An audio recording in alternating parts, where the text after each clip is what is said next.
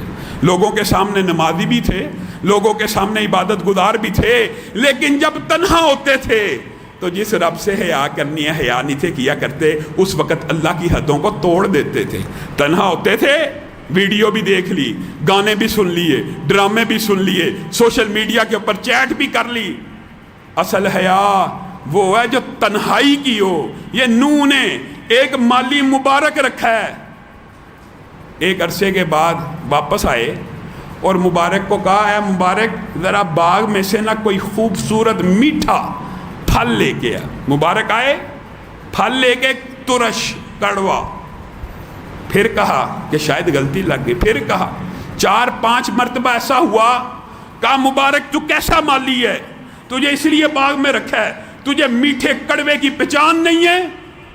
مبارک کانپ اٹھے، کہا آقا مالی رکھا ہے، پھل چکھنے کی اجازت تو نہیں تھی دی، اگر حکم کر دیتے تو پھلوں کو بھی چکھ لیا کرتا، آپ کی اجازت نہیں تھی۔ جتنا عرصہ کام کیا ہے، جتنا عرصہ اس باغ میں رہوں، کبھی ایک پھل توڑ کے چکھا بھی نہیں ہے۔ نوح کے دل کو چوٹ لگی، بیٹی جوان تھی، کہا مدینے کے اندر چاہتا تھا کہ سب سے نیک، اعلیٰ نسب، اعلیٰ حسب والے کے ساتھ، امام کے ساتھ، کسی محدث کے ساتھ اس کا نکاح کروں۔ آج مدینے میں دیکھتا ہوں تو تجھ سا نیک نظر نہیں آتا، مالی کے ساتھ اپنی بیٹی کو بیاہ دیا۔ باپ کی نیت کے اوپر بھی قربان جائیں۔ محدث سے شادی کرنے کی نیت کرتا تھا، عظیم نیک حسب نسب والے سے شادی کرنے کی نیت کرتا تھا، نیکی کی وجہ سے، اس کی حیا کی وجہ سے اس نے شادی کی، نتیجہ کیا نکلا؟ گھر میں بچہ پیدا ہوا، نام رکھا عبداللہ، امام المحدثین عبداللہ ابن مبارک اس جوڑے کے بطن سے پیدا ہو رہے، اور ان کی ایک الگ شان ہے، انشاءاللہ کبھی وقت آیا اس حوالے سے گفتگو کریں گے۔ اللہ رب العزت ہمارے دلوں کے اندر حیا کو بھر دے، اللہ تعالیٰ پاکستان کو کرونا بیماری سے نجات دے دے۔ یا اللہ اگر یہاں پہ کوئی جہنمی بیٹھا ہے کتابت تقدیر کے دن، یا اللہ اس کو آزاد فرما۔ سبحان ربک رب العزت عما یصفون وسلام علی المرسلین والحمد للہ رب العالمین۔